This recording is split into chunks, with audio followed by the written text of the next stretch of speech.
Tonight on Arise America, is it a deal? Senate Republicans and Democrats come together on a new budget, but will it stall in the House over immigration? American boots on the ground in Africa, why some say the continent is becoming too militarized. And Tesla misses the off-ramp. Where is this car in space now headed? That and more tonight on Arise America. Welcome to Arise America. I'm Andrew Schmertz. A rare sight on Capitol Hill tonight. Senate Republican and Democratic leaders announcing a bipartisan deal on a new budget, which, if passed, would avoid another government shutdown. Our Washington, D.C. chief correspondent Eric Ham joins us now. Eric, it is far from a done deal. In fact, Nancy Pelosi has been taking up most of the day speaking in front of the House, I understand, on this.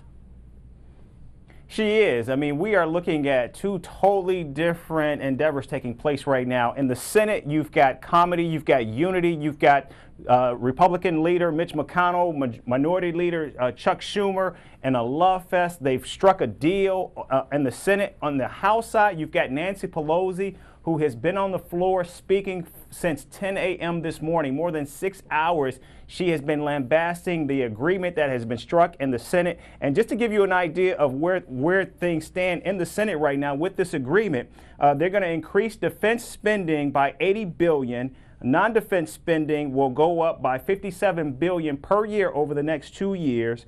There's between 80 and 90 billion for disaster relief. Remember those two monumental hurricanes in the U.S. Virgin Islands and Puerto Rico.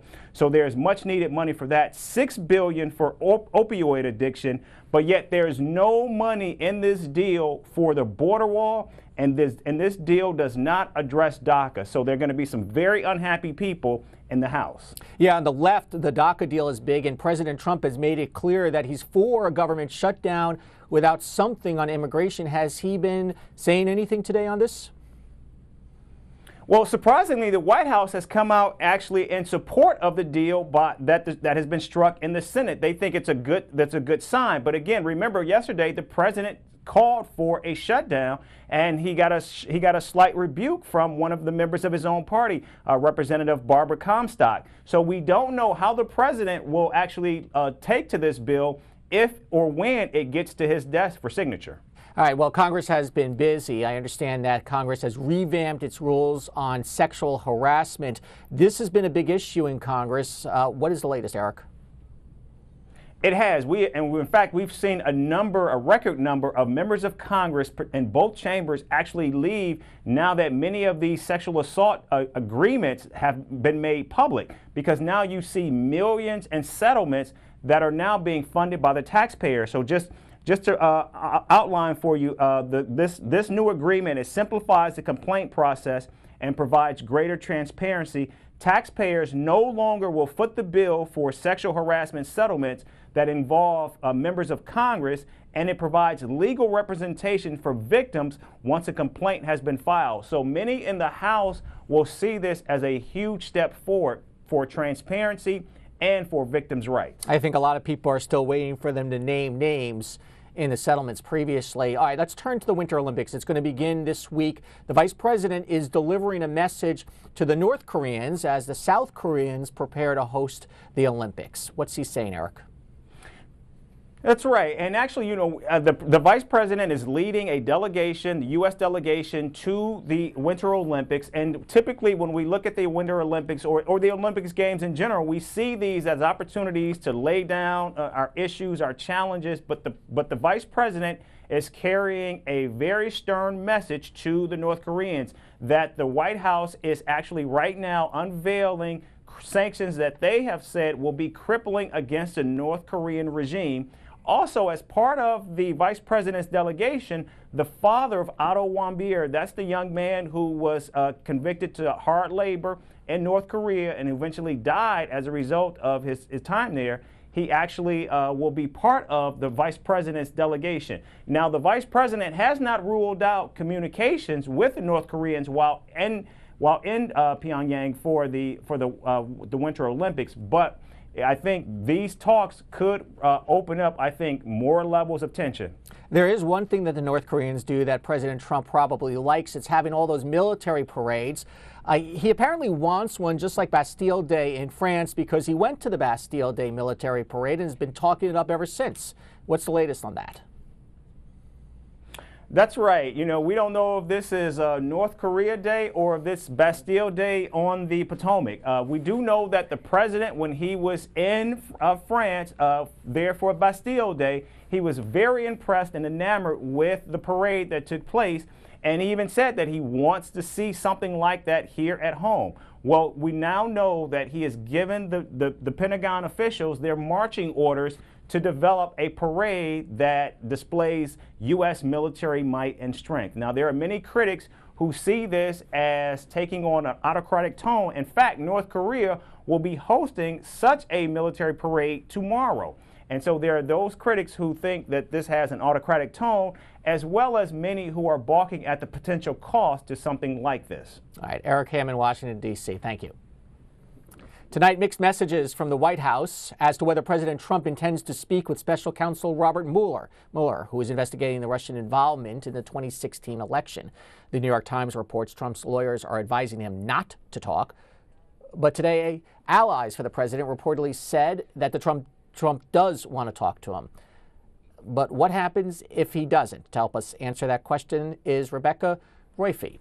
She's a law professor with New York Law and joining us now. Thank you, Rebecca, for coming on. Oh, thanks for having me. All right, so we are not exactly in unprecedented territory if the president does not wish to speak to the special counsel. First, the special counsel, I take it, will ask him to speak before subpoenaing him.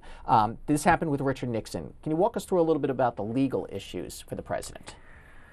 So there's most of the time, the reason why the precedent isn't entirely clear on whether the president would have to respond to subpoena is because in the past, presidents have, as you said, voluntarily cooperated, or in the case of Nixon, he stepped down, resigned before that particular issue came up. So now there's a question of what would happen if President Trump, in fact, decided not to cooperate. And President Clinton obviously did cooperate with Ken Starr and with the special investigation into his conduct. So again, the Supreme Court never decided the issue. And President Clinton was compelled in a deposition, correct? He was compelled in a civil case. Right. So there's court precedent for the civil case. And so the easiest path here is for the president to voluntarily cooperate. And the question is, will the special counsel negotiate or say, no, it's my way or the highway as far as this is? Right. And I mean, strategically, there are some advantages for him in cooperating because he can do it on his own terms. And so in his office, possibly. President Clinton did it in his office by video to the grand jury, so they could do something like that. He could have his lawyers there. If, on the other hand, he plays hardball and makes the special prosecutor issue a subpoena, then likely he would be in front of a grand jury without his lawyers there, and it might be a slightly harder position for him to be in. Yeah, so what's the case against him for testifying right now? If you were advising the president and were concerned, what would you be concerned about? Well, President Trump has a history of not being entirely truthful. So I would worry if I were And there's previous depositions, by the way, where he's admitted, I've lied. Absolutely. And the fact is that they don't know. I mean, prosecutors are always in a better position because the person they're interviewing doesn't know how much the prosecutor knows. So if President Trump's instinct is to lie when he feels under pressure or he feels criticized, I would be very concerned if I were his lawyers that he would get into that situation and lie, in which case he could be prosecuted for perjury. Okay, so let's walk this down. Mueller asks for an interview. He says no. So he goes, gets a subpoena. Judge will give him a subpoena, I take it. And the president says, I'm the president. I'm not showing up. You and me, we'd be arrested, most likely, or held in contempt. Well, what would happen to the president of the United States in that circumstance? Well, right. So that's the main issue, because the whole question would be litigated probably all the way up to the Supreme Court. And the main argument, the only argument I can think that he would have would be that as chief prosecutor, as the chief executive, he is the chief law enforcement officer, and as such, he can't be prosecuted. It's like inimical to his role to be prosecuted. So that's what some scholars, and in fact his own lawyers, seem to be arguing. So he might argue that that also means the fact that he can't be prosecuted also means that he can't be subpoenaed in a criminal case. I think it's a flawed argument because the purpose of the subpoena is really to get information. The only way in which his argument makes sense in terms of constitutional text is that the Constitution does say that the only way to get rid of a president is through the impeachment process. Exactly, through the impeachment process. So anything that would be ultimately getting the president out of office seems like it couldn't happen. So you don't believe that we can indict a sitting president? So I believe we could indict a sitting president, and I think you could go through the prosecution. I just don't think you could sentence him. Of course, there's a question of whether he can pardon himself. Well, of course, there's that. Yes, right. That is that's another question. I think very contested.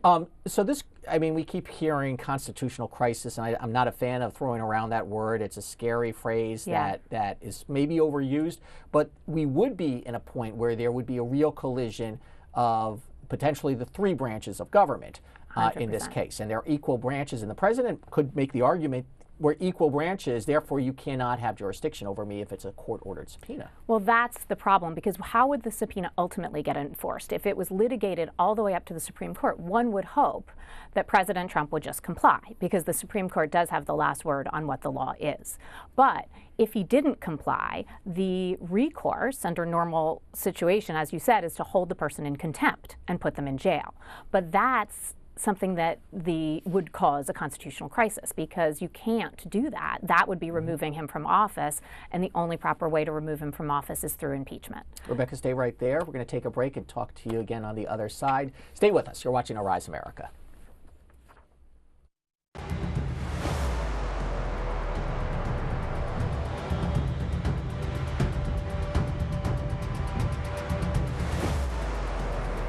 And we're back with Rebecca Roiphe from New York Law School, talking a little bit about what happens if President Trump turns down an interview request from the special prosecutor, and even worse, a subpoena. So let's talk about the Attorney General's role here, because the Attorney General, the Justice Department, is presumably independent a little bit from the executive branch, and specifically the FBI.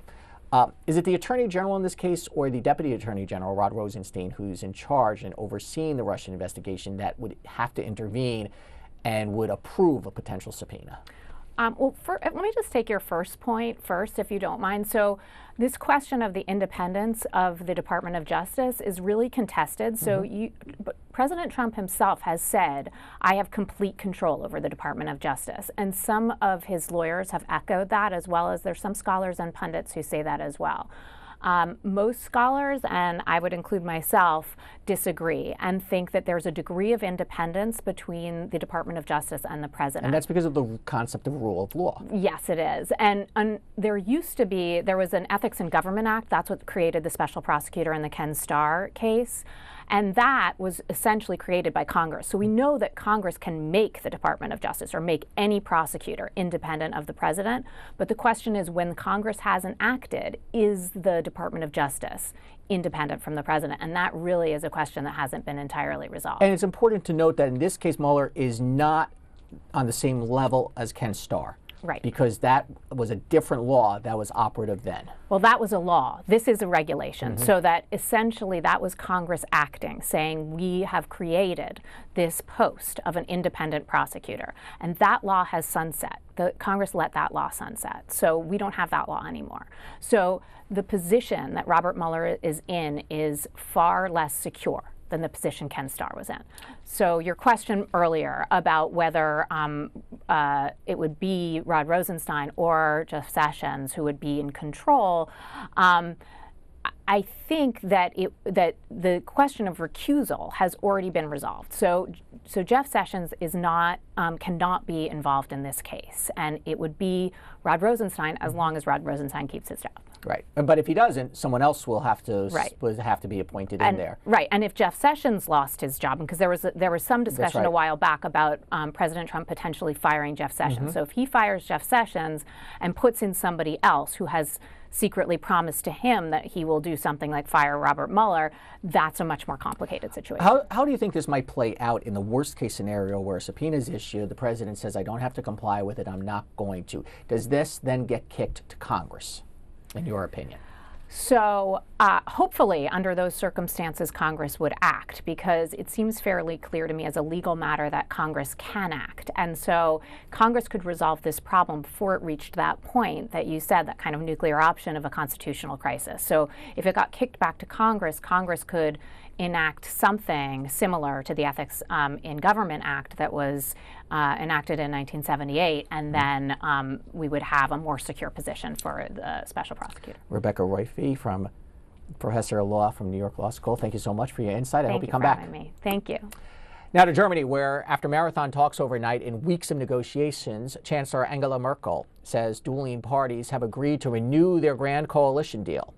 I am convinced the coalition contract, which we have agreed upon, can be exactly that, the foundation of a good and stable government which our country needs, and which, by the way, many in the world expect from us, too.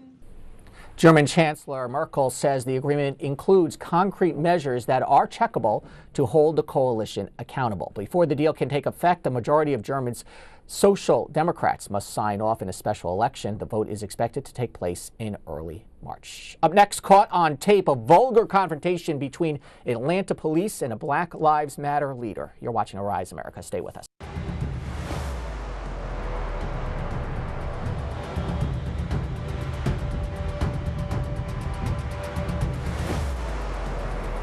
An Atlanta police officer is being investigated after a video surfaced showing him hurling racist and homophobic slurs at the president of Black Lives Matter of Greater Atlanta. The video recorded last week shows Sir Major Page approaching a plainclothes officer to discuss two cars that were blocking traffic. He then tried to talk to two uniformed officers. Let's take a look. Hey, sir, are you currently work for APD, sir? Man, get the away from me. You work for APD? You said get the away from me. Is that how you talk to citizens? You called me a faggot ass. You work for APD talking like that? I bet you he won't have a job tomorrow. You know him? I bet you he won't have a job tomorrow. You know him? He works for APD and called me a faggot ass. He clearly can't work for the. You know he can't work for APD talking like that now. Because if that's the case, he'll be fired tomorrow. I guarantee you that. I guarantee you that.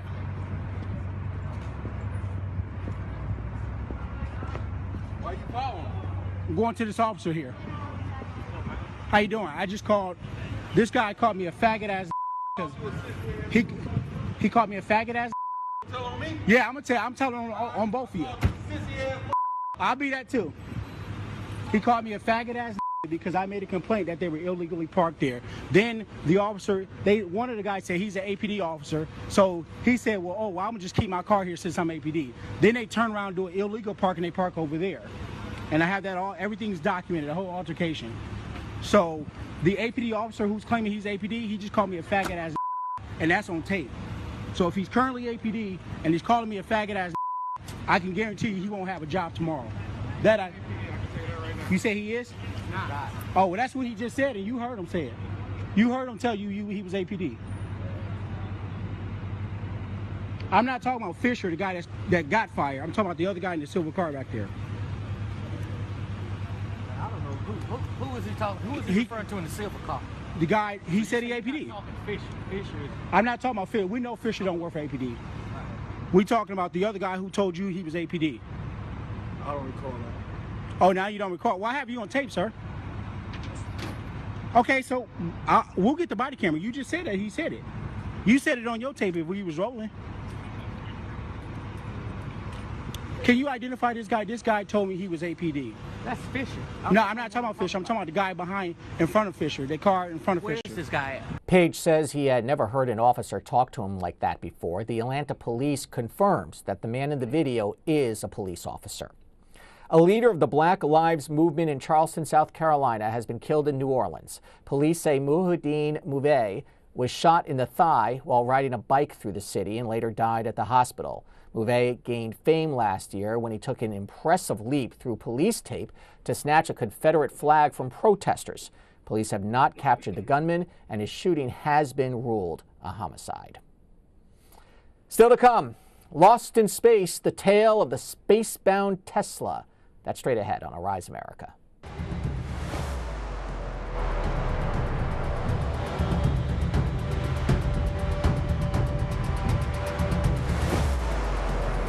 Yes, that really is a car flying through space. A car flying through space. How many times have you heard that? The $100,000 Tesla Roadster, driven by a dummy called Starman, was supposed to be headed to orbit Mars. Well, it turns out it will be going further into deep space than originally planned. If it doesn't get into a fender bender along the way, the Roadster and Starman are going to have to dodge a bunch of asteroids. Other than that little oops, SpaceX and Tesla founder Elon Musk was ecstatic about the launch. They've done an incredible job of creating really the most advanced rocket in the world and biggest rocket in the world. I'm still trying to absorb everything that happened because it seems surreal to me. I had this image of just a giant explosion on the pad with, a wheel bouncing down the road and like the Tesla logo landing somewhere with a thud. But fortunately, that's not what happened. I was the two side boosters. If you guys were here, you saw them land. That was epic. I think that's probably the most exciting thing I've ever seen, literally, ever. The center core obviously didn't land on the drone ship, or we would have shown that. Apparently it hit the water at 300 miles an hour and took out two of the engines on the drone ship. So if we got the footage, that sounds like some pretty fun footage. So if the cameras didn't get blown up as well, then we'll put that out for just the blooper reel. A man with a sense of humor after spending $92 million to launch a $100,000 car into a wayward orbit. Normally a test flight like this would launch something like a block of concrete. Musk decided that was too boring, adding the pictures from space are getting people excited and, quote, tripping me out. Choppy day on Wall Street as the wild ride continues. Let's take a look at the numbers. The Dow had a 500-point swing today. That was on top of a 1,000-point swing yesterday. The Dow Jones Industrial Average closing down just 1942. The S&P 500 off 13, and the Nasdaq slipping 64 points. To help us understand what is going on with the crazy markets is Peter Cardillo. He's the chief economist with First Standard Financial. Our old friend Peter is back on a rise. Thank you for coming in. Good to be back. So let's take the last 3 days and put them into context. What has been happening? Well, what happened is simply this. For almost a year, we had a lot of compliancy in the market. There was no fear. In fact, the VIX index was at one point below 10. And the VIX is the index that measures volatility based in the on marketplace and the fear factor. Right. And so all of a sudden the market got a wakening call. And what was that wakening call? Well, the 10-year note shot up to 285. The U.S. Treasury bond. U.S. Treasury bond. And as a result of that, last Friday, the market plummeted. And it was followed by a real plunge on Monday. And then, of course, yesterday we saw a little bit of a reversal. And today, basically similar to what we saw yesterday, but the market closed a bit lower again because rates returned back up to that level. Shouldn't the markets be pricing in an interest rate hike? Because if you look at what's going on in the world, you're going to get a little percolating inflation. Plus, we have a Fed chair who is quite hawkish now on interest rates. That's correct. But I think, reality is set in. Yeah. And that's what this market is all about. So right now, we're in a cyclone market, and volatility is back in fashion. And I think it's going to last for a bit longer. I do believe, however, that we probably hit the bottom on Monday. That doesn't mean we can't go back down there and retest those levels. We probably will. I think it's going to be just back and forth with lots of volatility. Do you generally think that the market run-up, which is close to 50% in 2017, was an accurate and valid run-up? I mean, we're getting great earnings news from corporations, but it's because the U.S. government is giving them a lot of money through tax cuts. If you're asking me, do I think this was a Trump market? The answer is no. I believe the market went up on valid reasons. Obviously, in anticipation of a pro-business program, yes, tax cuts did help. But what we saw here was an asset play, a global asset play.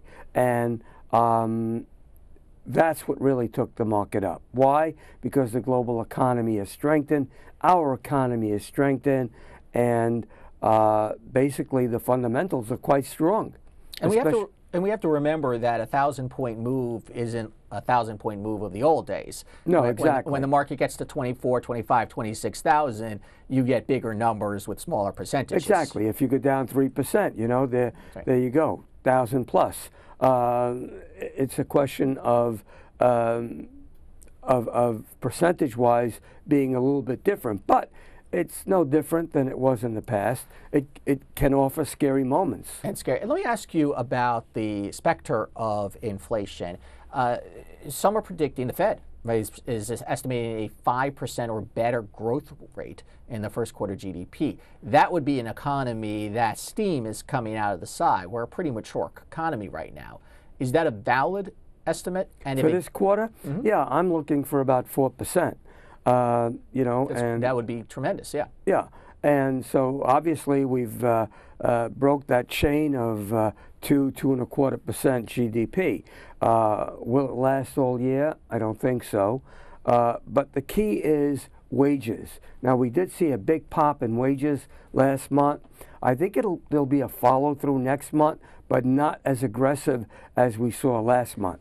Yeah, that was the complaint about Janet Yellen's policy for a number of years, is that wages were not going up, that an asset, some would say an asset bubble, was being created with all the stimulus money going in, but real Americans weren't feeling that. And exactly. And you know, there's an old saying on Wall Street, what's good for Main Street is not good for Wall Street. Mm-hmm. And so when things are hot and things are going good, guess what? The market rethinks that, because the market has already discounted, and this market has discounted a lot of positive news. Last question, how will the everyday American identify inflation in the market? Is it going to the supermarket and just seeing more expensive prices? When should they get concerned? Well, you know, right now inflation is still pretty much contained, but speaking about the supermarkets, we've had inflation for a long time. Food prices have been up, you know, sporadic in certain places. But yeah, a lot of people have said that the inflation numbers are bogus because food costs more and gas costs more and real things cost more. What really has not taken place just yet is a steep rise in energy cost, and I think that's coming. And we're seeing oil go up. Peter Cardille, Chief Market Economist for First Standard Financial. Thank you. My pleasure. Welcome back to Arise. Other business news right now, the Los Angeles Times is back in the hands of local ownership. Billionaire Patrick Soon-Shiong purchased the Times and its sister publication, the San Diego Union Tribune, from Trunk for $500 million.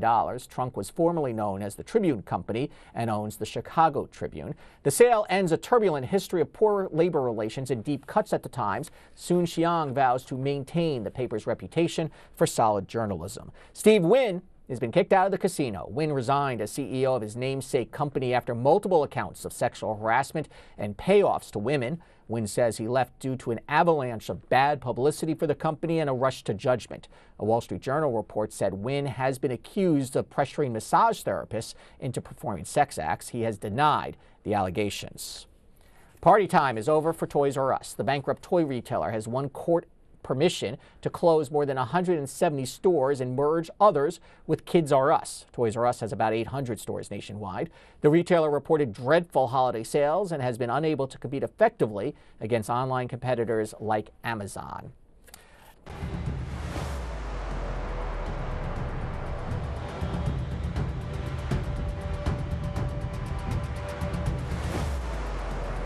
The United States military has thousands of troops across Africa with the ground and air power to support them. The American footprint exploded during the presidency of Barack Obama, increasing 2,000%. Tomorrow, the Friends of the Congo is holding a conference on the militarization of Africa.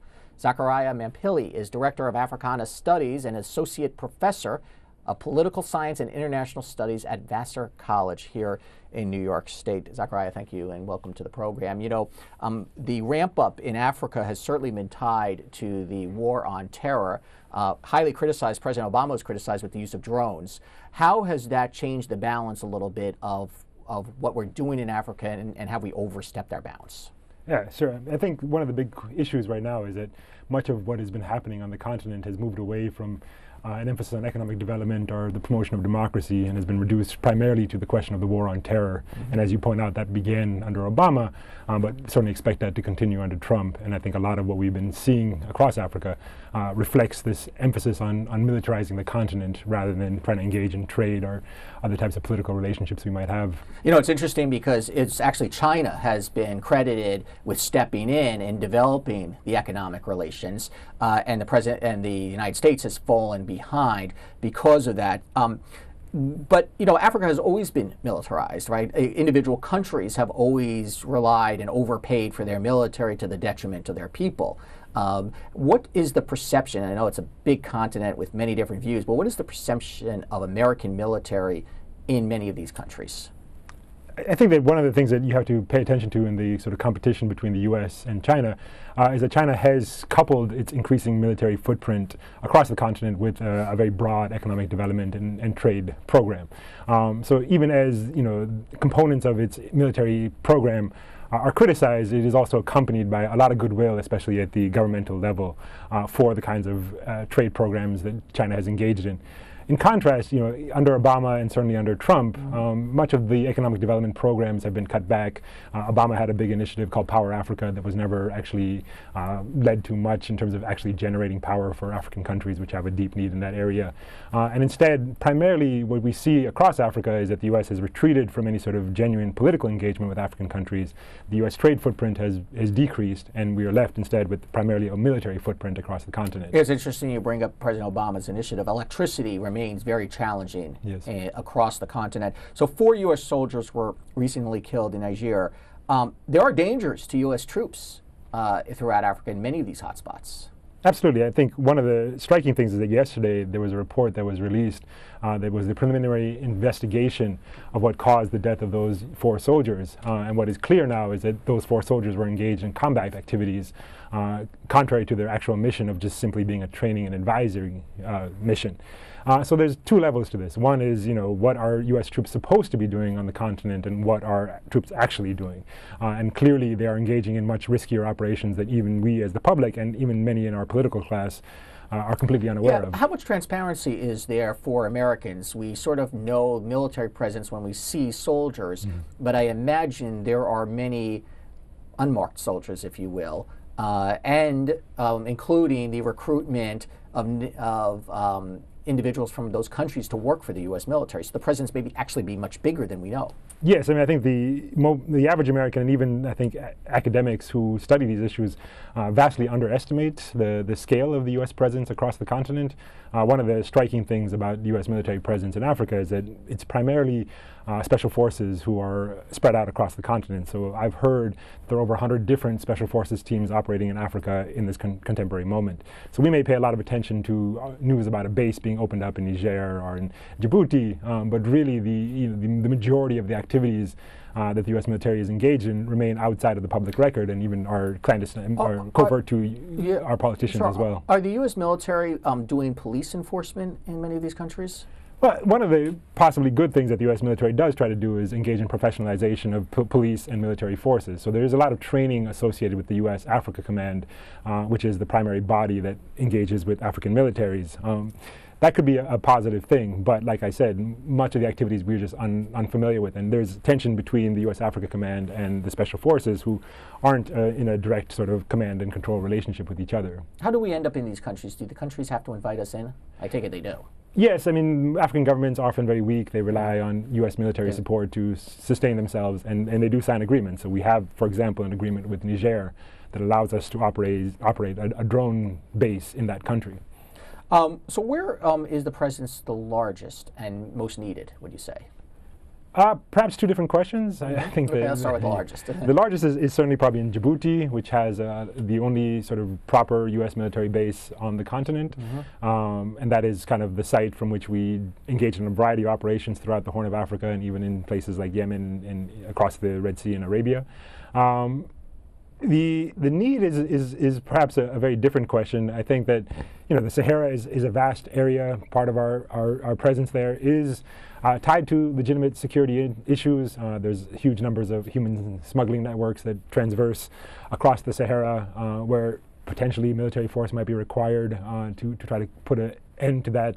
But I think it's important to recognize that a lot of the instability is also sown by our own actions. And so much of the destabilization of the Sahel or the Sahara region results from our 2011 intervention in Libya, where we overthrew the Gaddafi regime without putting in place any sort of efforts to prevent spillover. And when we come back, I want to talk to you more about our behavior, our education, and whether that's having a positive or a negative effect. So we'll continue our conversation next here on Arise America. Stay with us.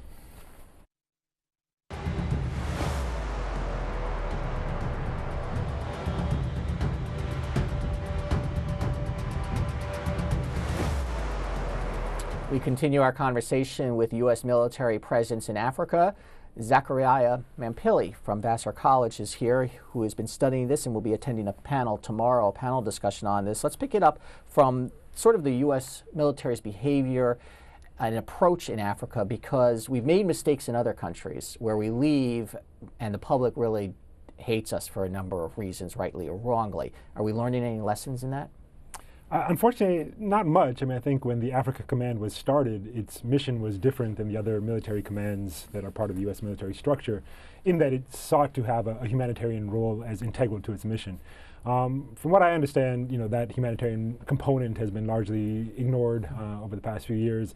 Folks I know who work within the Africa Command are deeply disappointed with the sense that whatever aspirations it had to do humanitarian work have been ignored in favor of kind of traditional military activities in pursuit of And of course, there's a history of colonization, and that's a major problem, I would think, from a perception. But many of these countries have been obviously very unstable for years. And so I would think that initially there is some welcoming from the public when they see U.S. troop presence.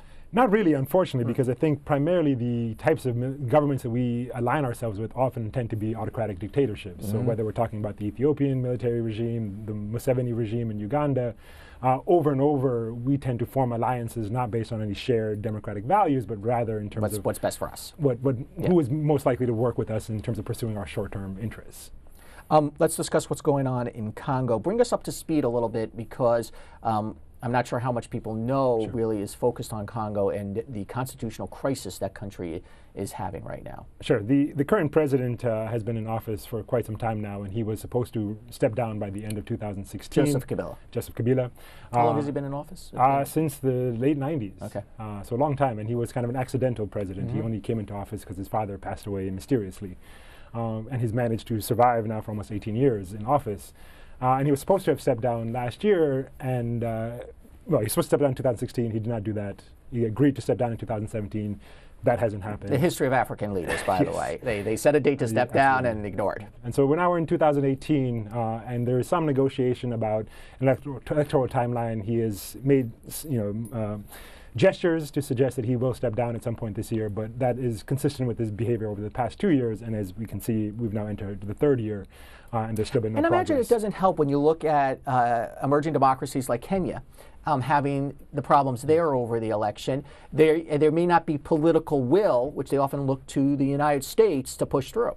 Yeah, I think that one of the big issues is that as an international community, we often sort of focus too narrowly on the question of elections. And many of these African leaders are able to manipulate the electoral sphere in ways that they recognize that even if they steal an election, even if they deny opposition leaders a free and fair election, that there really is no consequence as long as they hold something like an election. And I think what Kabila has learned is that as long as he continues talking to the international community, pretending like he's going along with this electoral logic, that there's nobody really is going to put tremendous amount of pressure on him to get him to step down. There's only so much we can do, though, right?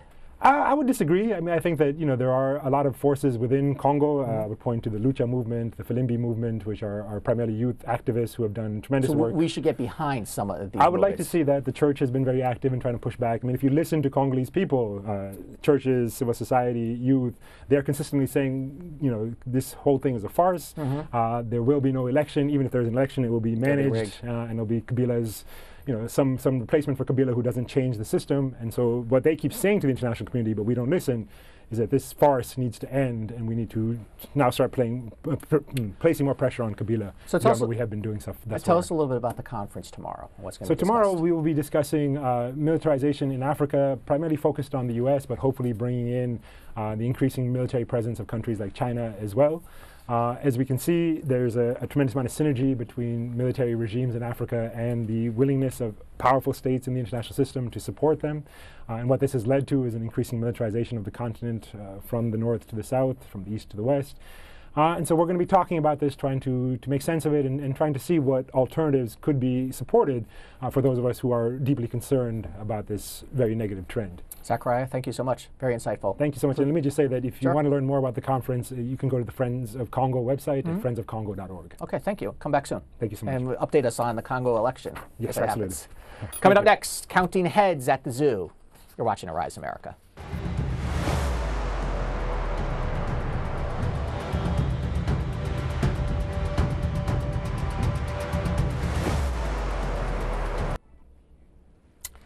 They are counting heads at the London Zoo, along with feet, hoofs, everything else. It's the annual stock take of every single species, great and small. With the big predators, it's a pretty easy task, but the creatures of the zoo come in all shapes and sizes, so some are more difficult to count than others. The zookeeper, counting all the penguins, said they are easy to count due to their individual markings, including 11 new penguins. Wonder where they came from. The count is expected to take a week to finish. You're looking at the lions there. Probably pretty easy to count as well. Well, that's Arise News tonight. Thanks for joining us. We'll see you again tomorrow.